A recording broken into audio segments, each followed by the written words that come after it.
back. You're watching The Money Show, and it's now time for our Spend with TMS segment. Today, we decided to talk about the big discount, and that is coming in this time around on cars, as usually is the case in the month of December. However, this time around, it's a bit different because the discounts have deepened, and they are, in fact, one of the deepest discounts we've seen in a very long time.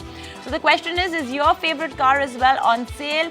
If it is, should you still wait? Because I suppose no, because I suppose there's a whole series of price hikes as well coming in come the 1st of January. So to talk about that, to talk about which cars are worth giving a look, we have with us Renuka Kripalani, editor, The Auto Car Show. Renuka, thank you so much for joining us on The Money Show.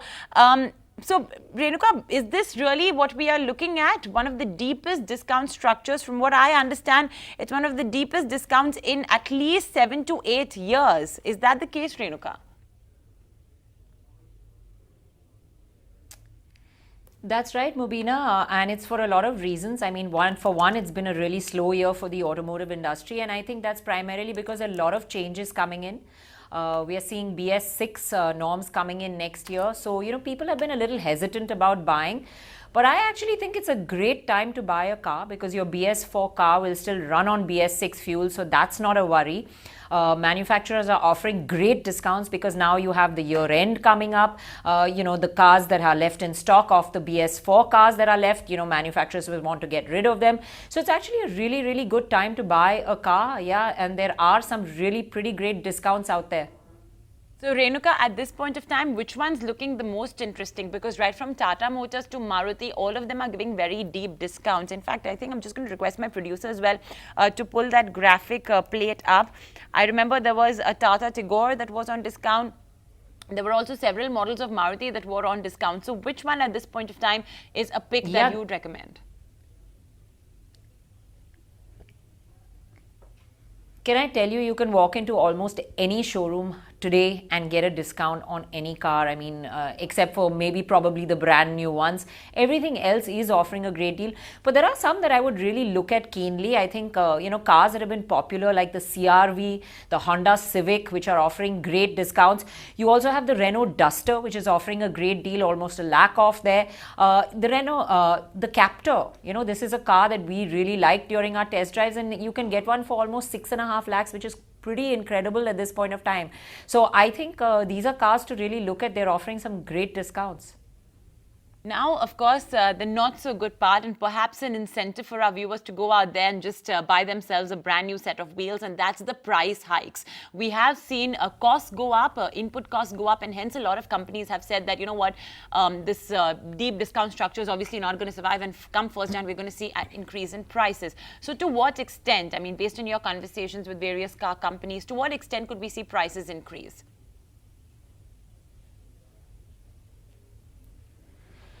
Well, I think, come January, Maruti have already announced that they will be making a price hike. I think come January, you will see a 2 to 4% price hike across the board. That's generally the scale that it is. But I think once BS6 really kicks in April, that's when you'll see a steeper hike, because you can expect petrol cars to go up by 25,000-30,000 rupees. Depending, these I'm talking about the smaller cars, the larger, more luxury cars will go up to almost about a lakh of rupees, when the BS6 really kicks in. And these I'm talking for cars that are not already BS6 ready. Of course, you have some cars like Kia and all that are already BS6 ready at launch, so then you won't see much of a price hike over there as well. Okay. At this point of time, what are the new launches that you're watching out for, Renuka?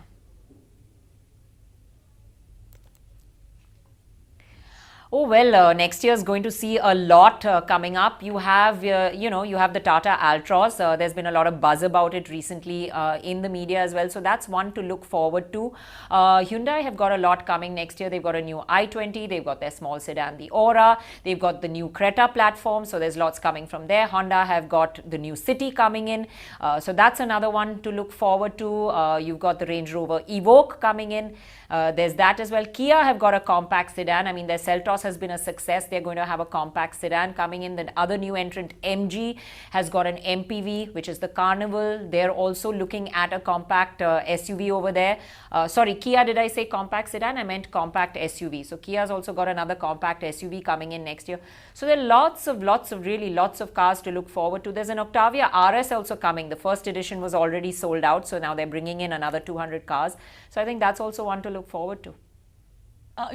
From the names you mentioned, two of them were relatively newer, the MG as well as, Kia. And MG has been pushing significantly on the electric vehicles front. They've literally got even Benedict Cumberbatch to come and, push the whole EV drive in India. From these two, which one looks like a good buy? That's right. Well, at the, they are both selling great numbers now with SUVs. I think they entered the correct segment of the market. So whether you're talking about the Hector or you're talking about the Kia Seltos, they're both selling. I think the Kia Seltos is doing extremely well. It's a great product as well. As far as EVs go, MG is really pushing the agenda. I mean, that's going to be the next car that they launch. So it is a great step. But I think EVs are still very nascent in the Indian market. We have a long way to go on infrastructure. So I think it'll be a long time before you see an EV do really well. Interestingly, I don't recollect, at least, seeing a three-seater configuration, but that's what Kia wants to do via Carnival. Is that something that you think would work out in a market like India? The Carnival is actually 3 rows of seating, so it's an MPV. You're looking at something that's Innova-like or a little bit larger. Yeah, so that's what they might do is have, the center row. What Kia looks at is often making the front like a bench more than, just a twin seating. You could look at triple seating. But I think the Carnival is going to be more of a sort of a luxury MPV. You're looking at that segment, maybe Innova just a little higher than the Innova. That's where the Carnival is going to be positioned. Yes, it's a 3-row seating, so it's almost like a minivan, if you could call it that. Okay, Renuka, thanks so much for joining us. That's right. Thanks so much for joining us on The Money Show, and I hope we can speak very soon. We have the 2020 Geneva Motor Show. Thanks, Mobina. Thanks for having me. All right. Well, there you have it. That was, of course, Renuka Kripalani talking about her top picks, talking about the big discounts. But, folks, it's not going to last for very long. So if you have a car in your mind, go and buy it right now. With that, wrap it up on The Money Show. Thank you for watching. Enjoy your weekend.